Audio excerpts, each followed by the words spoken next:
Olá pessoal, tudo bem? Aqui é o professor Super Malva. Vamos aí para mais uma videoaula, mas antes de mais nada vai lá, se inscreve no canal, ativa o sininho para não perder nada, dá aquele like positivo, não custa nada pessoal, ajuda bastante aí o canal crescer, desenvolver, tá bom? Ajuda bastante também os nossos colegas concurseiros poder ter acesso aos vídeos aí com mais facilidade para auxiliar nos seus estudos. Pessoal, não custa nada, as inscrições e as curtidas ajudam muito, então se inscreve no canal, dá aquele like positivo e vem contigo.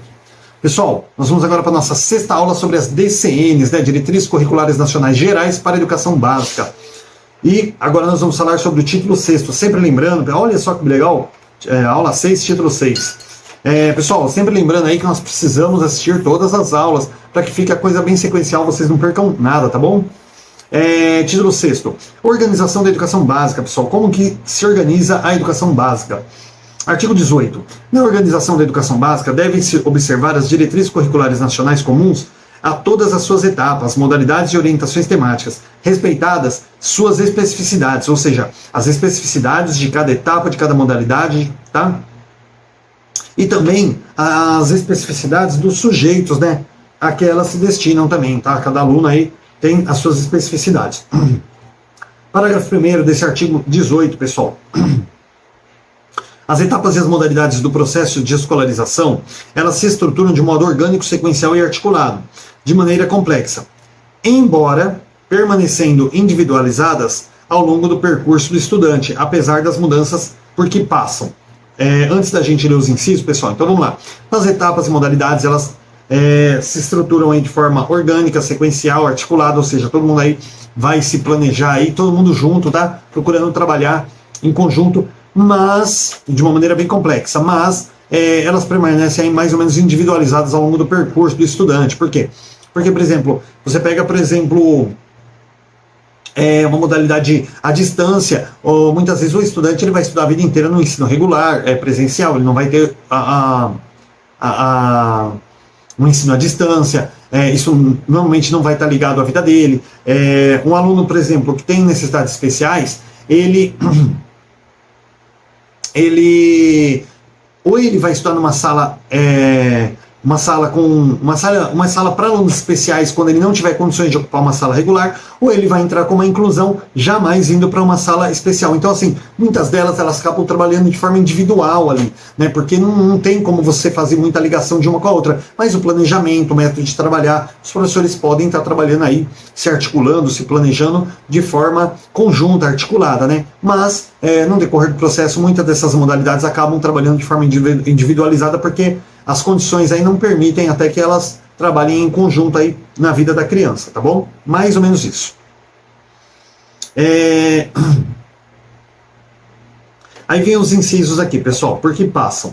A dimensão orgânica, ela é atendida quando são observadas as especificidades e as diferenças de cada sistema educativo, sem perder o que lhes é comum, ou seja, as semelhanças e as identidades que lhes são inerentes. Então, assim, pessoal, eu dei uma pausa para dar uma lida aqui. Então, vamos lá. A dimensão orgânica ela é atendida, né, quando são observadas aí o quê? As especificidades e as diferenças de cada sistema de ensino, tá? Mas sem perder, pessoal, o que eles têm em comum, que é o quê? Semelhanças e as identidades que lhes são inerentes, tá bom?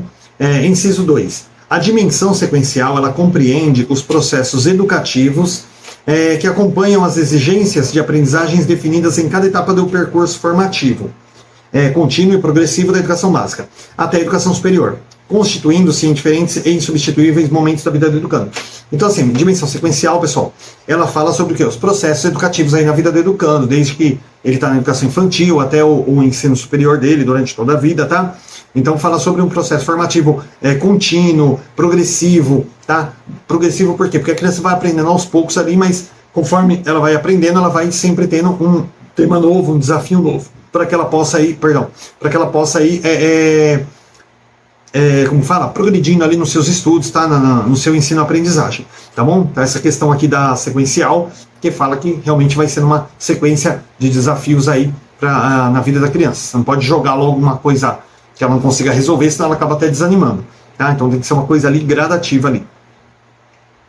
E terceiro, a articulação das dimensões orgânica e sequencial das etapas e modalidades da educação básica, né? E destas com a educação superior.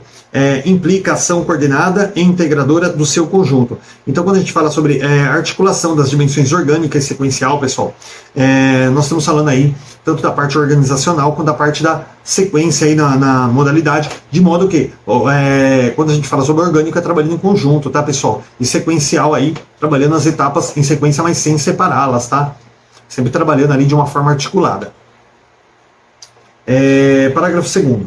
A transição entre as etapas da educação básica e suas fases requer formas de articulação das dimensões orgânica e sequencial, que assegurem aos educandos, sem tensões e rupturas, a continuidade de seus processos peculiares de aprendizagem e desenvolvimento.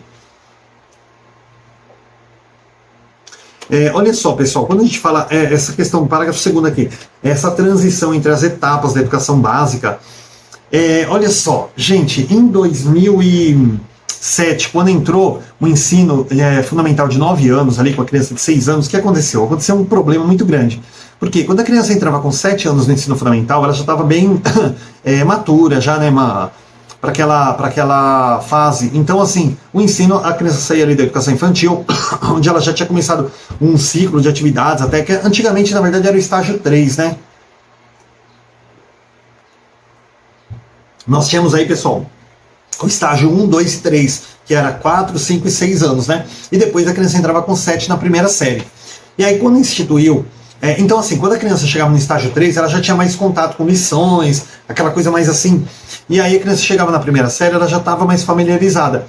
Aí quando criaram o ensino fundamental de 9 anos, pessoal, a criança começou a entrar com 6 no ensino fundamental. E muitos professores, eles queriam fazer o quê? Dar lição, caderno, lousa para as crianças. E a criança não...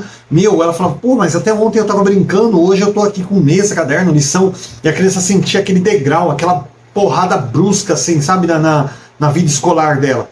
E aí, o que o pessoal começou a falar? Não, pessoal, o ensino fundamental de 9 anos, nós temos aí, inclusive eu tenho várias aulas sobre o ensino fundamental de 9 anos, vai lá no meu canal, procura lá, que é bem bacana, pessoal. Eu não vou colocar na descrição, para que as pessoas não se sintam obrigadas a assistir a aula, porque não é uma aula que vai também ter necessidade aqui. Mas é interessante para quem quiser, o ensino fundamental de 9 anos. Então, assim, o que aconteceu?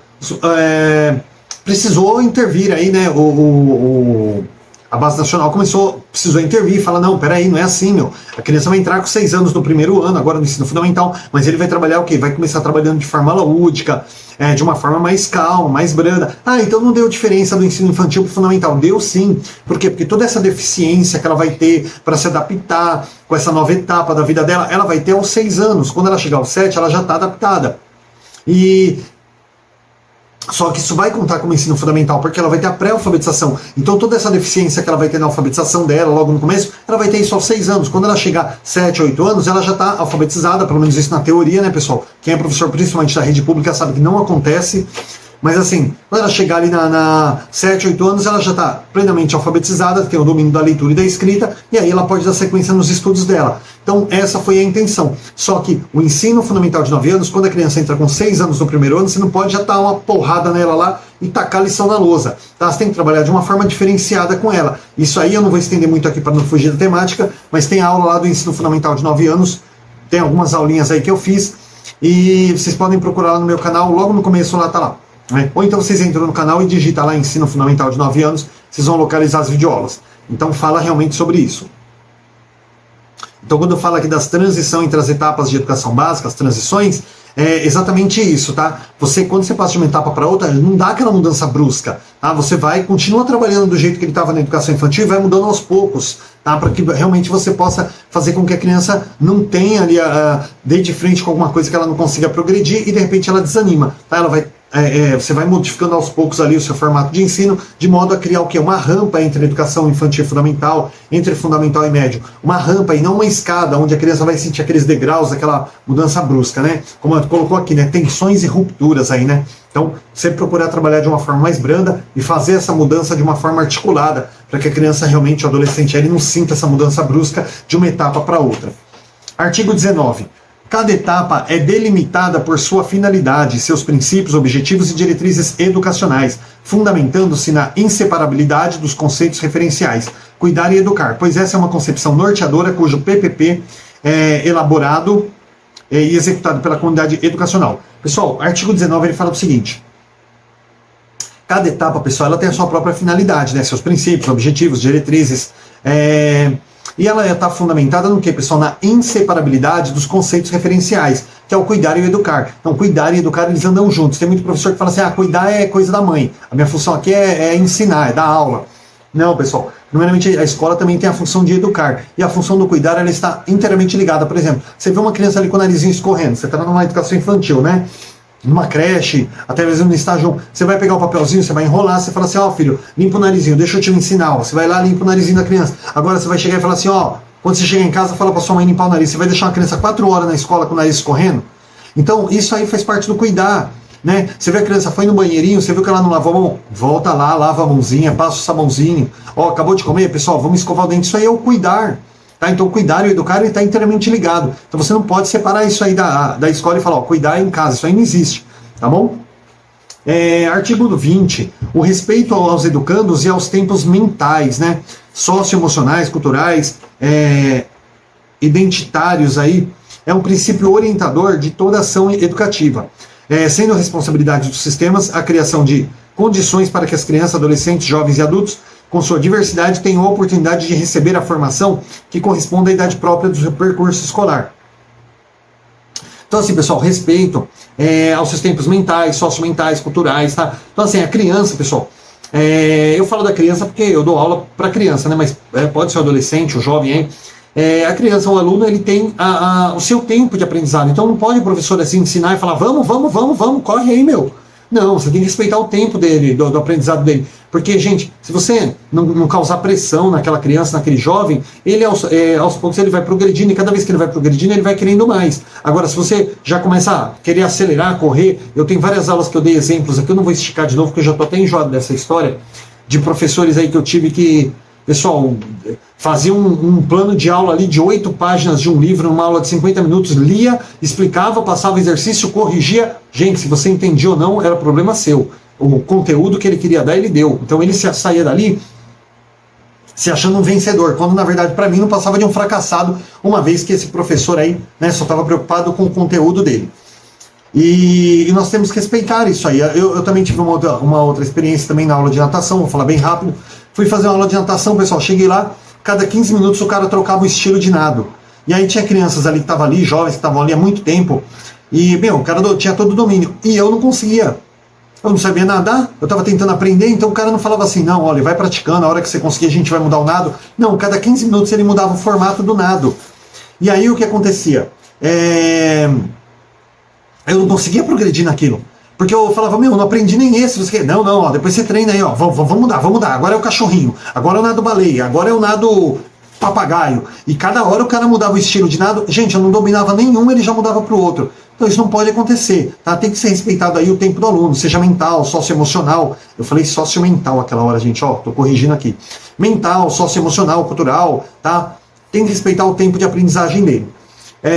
Agora, pessoal, nós vamos aí para o capítulo 1 das etapas da educação básica, tá bom? Vamos lá, pessoal, capítulo 1, eu tô dando uma olhada aqui para ver se está rodando certinho, tá? Capítulo 1, etapas da educação básica. Artigo 21, são etapas correspondentes a diferentes momentos constitutivos do desenvolvimento educacional, tá?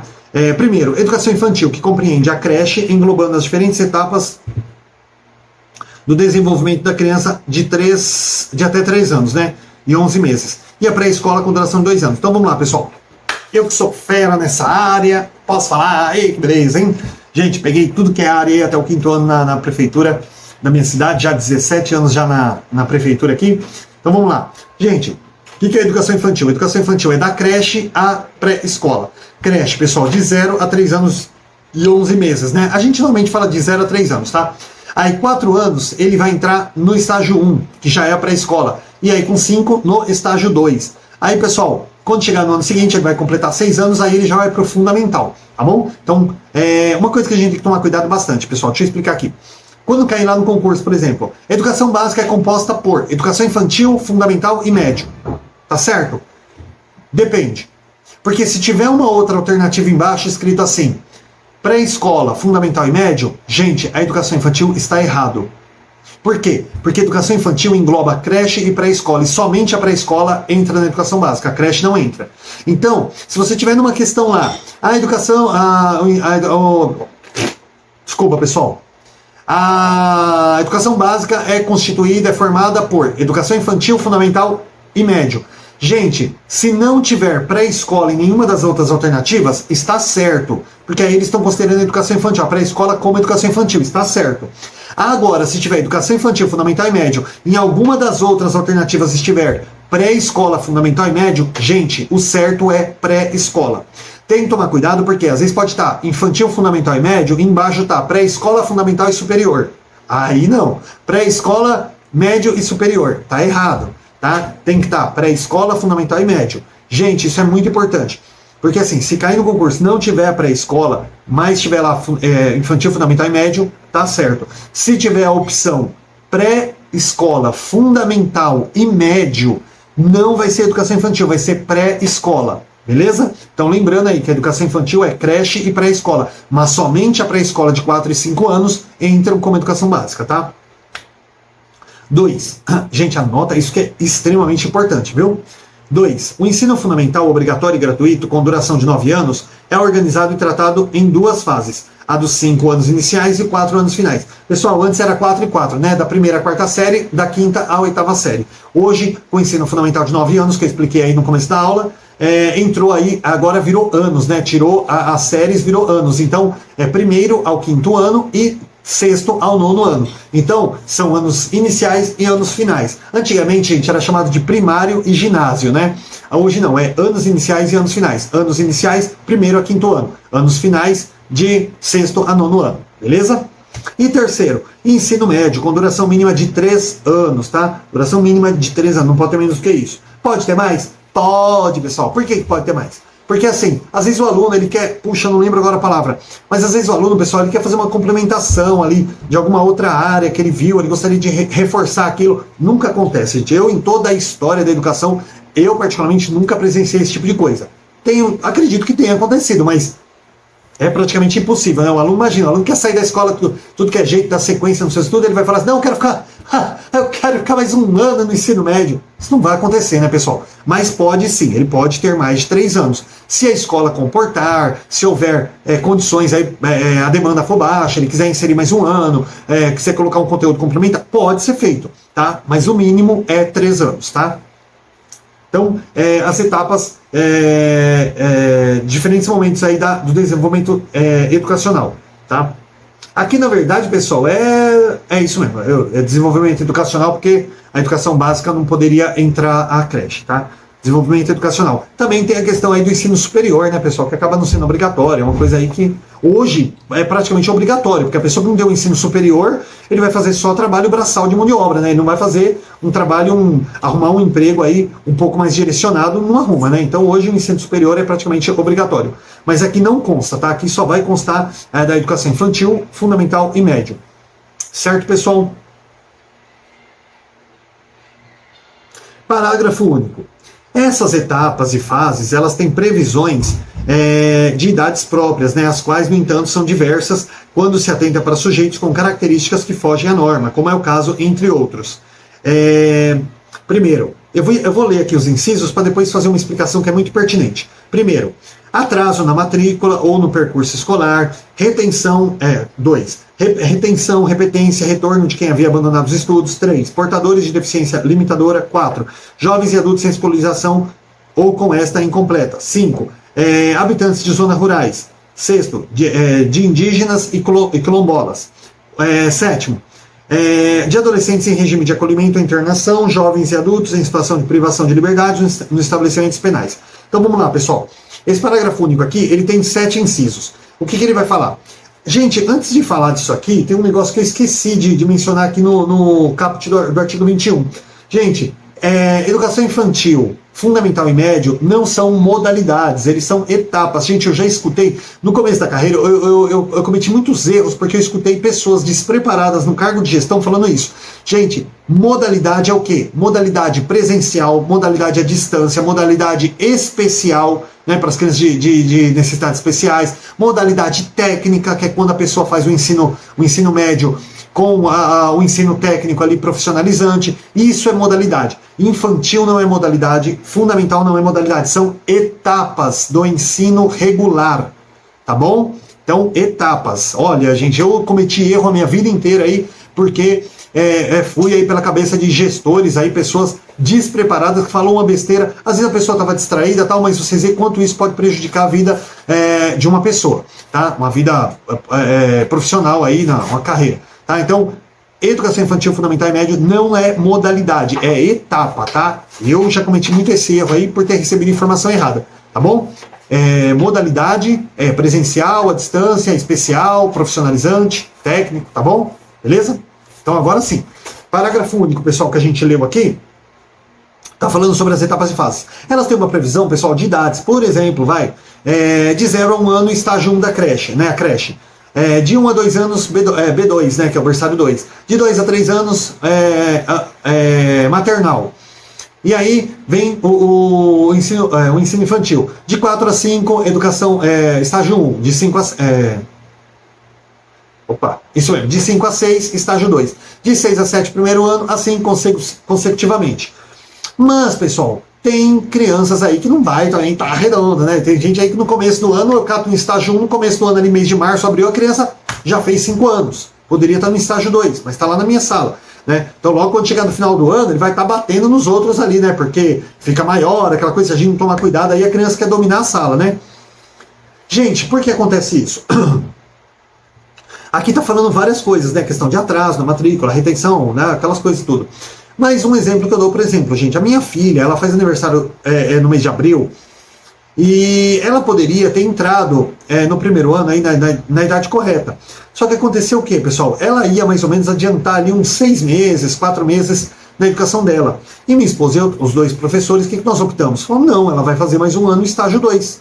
A escolinha adorou, né? Porque ganhou mais um ano de matrícula ali, porque a escolinha não tinha ensino fundamental, então ganhou o aluno aí por mais um ano. Só que aconteceu o quê, pessoal?